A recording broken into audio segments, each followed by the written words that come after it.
He is my independence.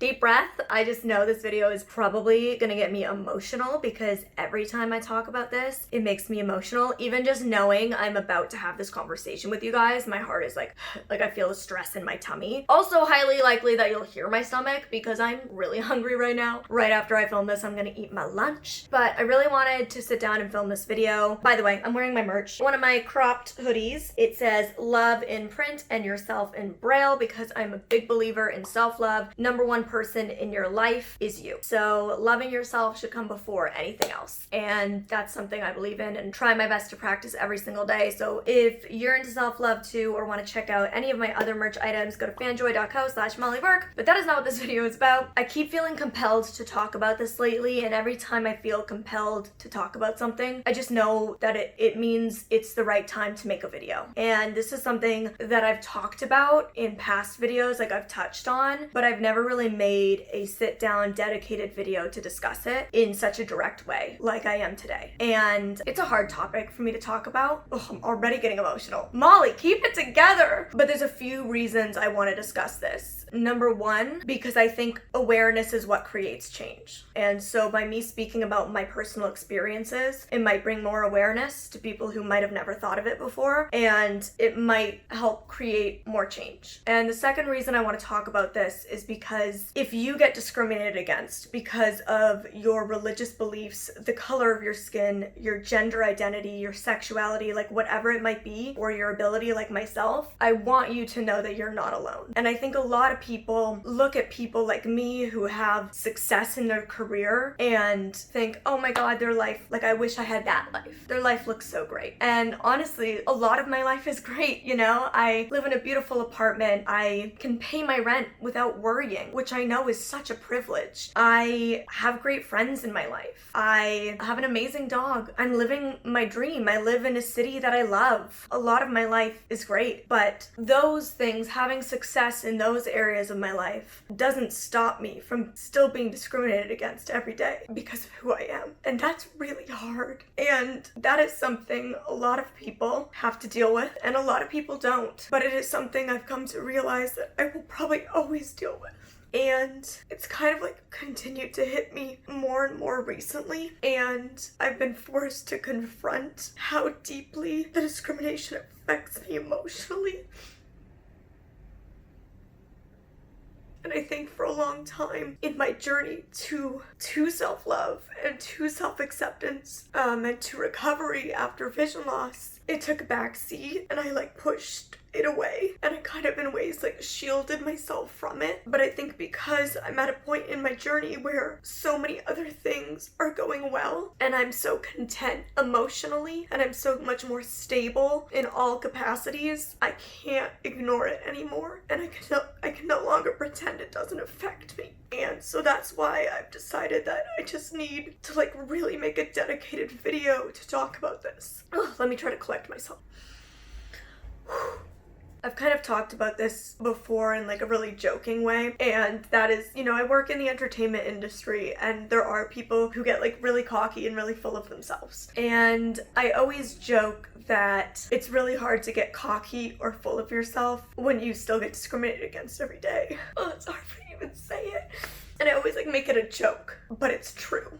The best kind of example I can give of this is 2 years ago, I was in an Oscars commercial with Samsung. Make them see something beautiful. Which is such a massive accomplishment. That's crazy. I was in an Oscars commercial. And, I went to a friend's house, and my mom and I and Gallup all went, and, we had some wine and ate some food, and we all watched the Oscars together to celebrate and see the commercial, and it was this really exciting thing. And then I went downstairs to go home, and the Uber wouldn't let me in the car because of my guide dog. And I just celebrated this huge exciting thing, and I'm instantly brought back to reality that society views me differently and treats me differently, and no amount of success will change that. My guide dog for me isn't a choice. Gallup isn't a choice. Gallup is my mobility. He is my freedom. He is my independence.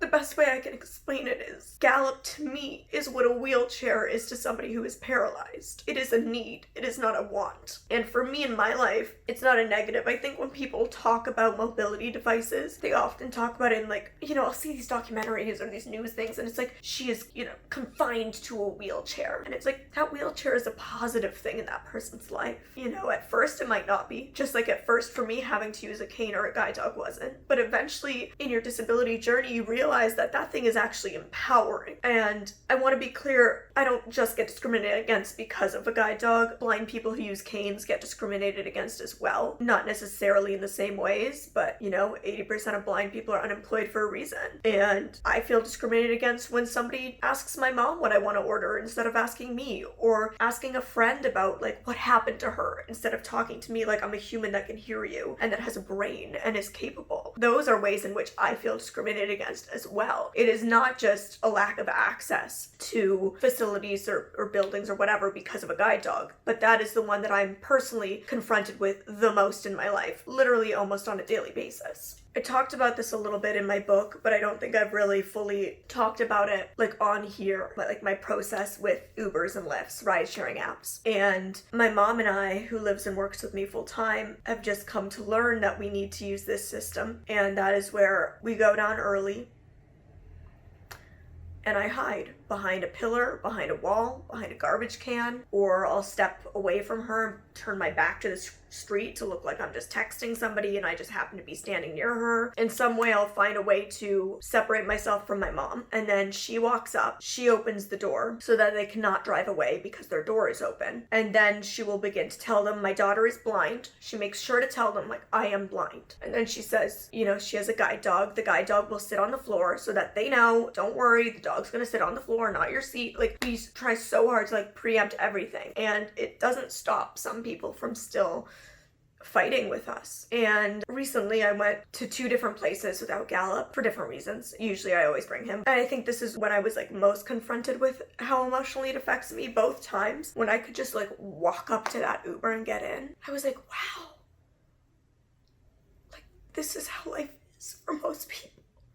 Most people just get to live and they don't have to think about it. And I think I've just gotten so used to accommodating my own disability, and it's so much a part of my everyday life that I forget that most people don't have to live like this. To not feel stressed that I was going to get denied. To not feel anxious that I was going to have to fight somebody for my basic human rights. Because Lyft and Uber both have policies that their drivers need to accept service animals. But again, it doesn't stop them from not doing it. And I remember years ago when I would get denied, I'd be so polite and I would be like, hey, let's talk about this human to human. But it's so frequent in my life now. Part of that is because of the like massive issue of fake service animals and people choosing to use fake service animals, truly not understanding how it affects somebody like me's daily life. That's a whole different video. Now I notice this change in myself and I don't like it, but I think it's just this wall I built up after years of being discriminated against, where they'll like try to argue me and I'm just like, no, I'm getting in your car, I'll get you kicked off the app. Like, I'm just so over it. I'll just sit in their car. Like, I'm just like, no, I'm getting in. Like, I'm not polite to them. I'm not friendly, and that's not me. But I'm just so tired of having to fight for myself for something I deserve.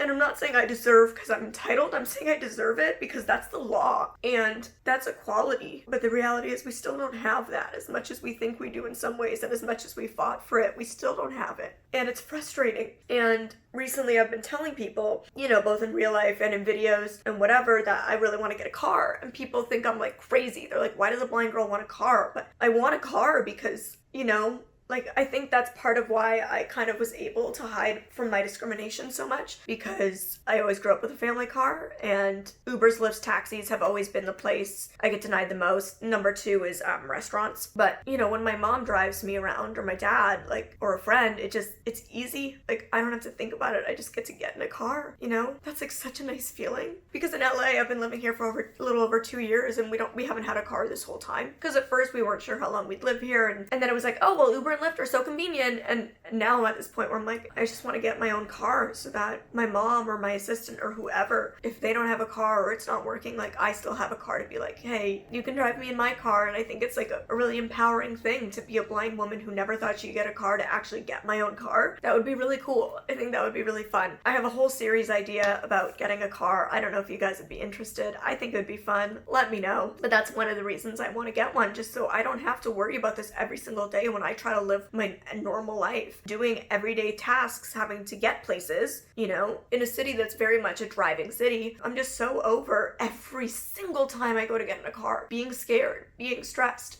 being anxious, literally hiding myself and my dog. And I know this sounds silly, but it's gonna sound so stupid. Probably maybe other service dog users will understand, but like I almost get like offended for Gallop, you know, because so much of them are like, I don't want him to pee in my car, or like I don't want him to bite me, or I don't want him to get hit. And I'm like, no, my dog went to school for 2 years. My dog is like $40,000. Like, and I think all these fake service animals have taken away the respect people have for real service dogs. Like in the airports and stuff, people see him, like staff at airports, because service dogs are rampant at airports, and they'll be like, wow, look, he like just lays there. He doesn't make any noise or do anything. I'm like, yeah, because he's a service dog.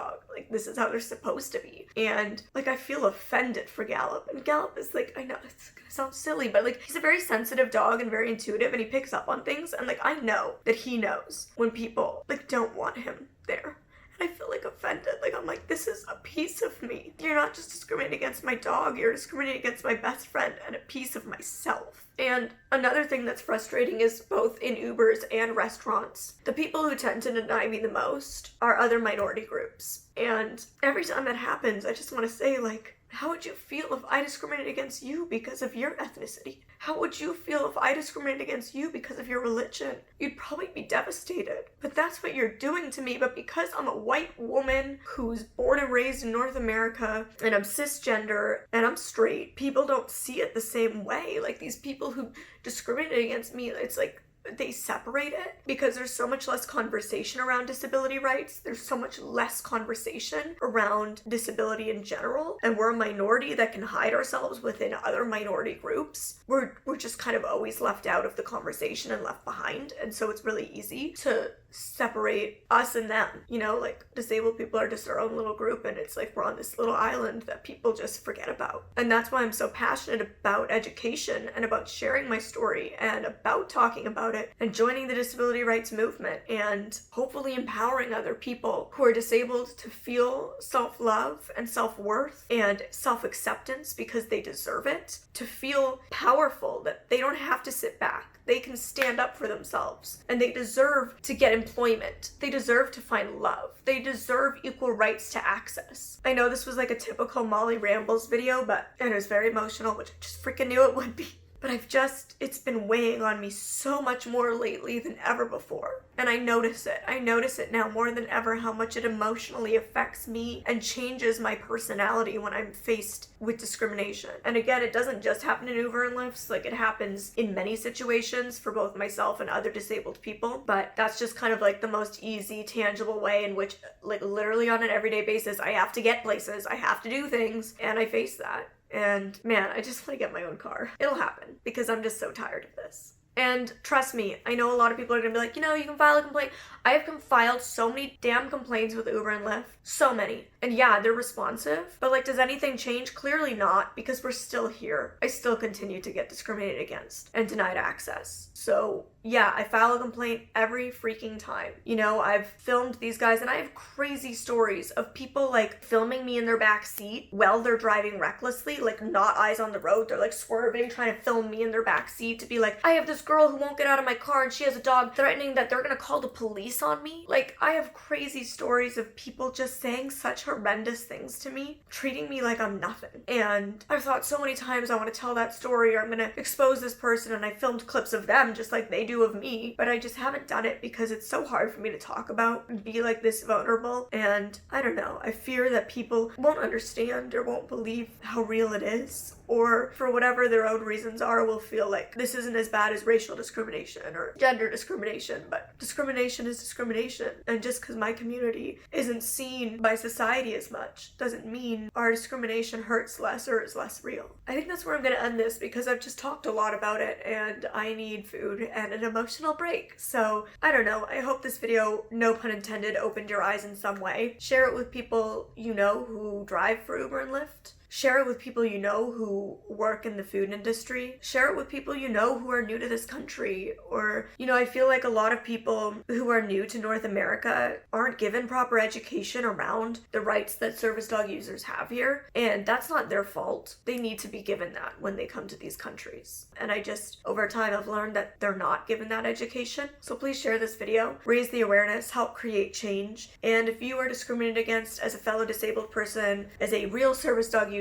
or for any other reason, know that you're not alone and we're all in this fight together. And it does hurt and it is hard, but it doesn't have to define you, and you can be strong and you can stand up for yourself. And let me know if you want to see a series of me, a blind girl, getting a car, because I have thoughts. So let me know. All right, give this a thumbs up if you feel like you learned something. Hit the subscribe button if you want to be on this emotional journey with me, and I'll see you guys in the next video.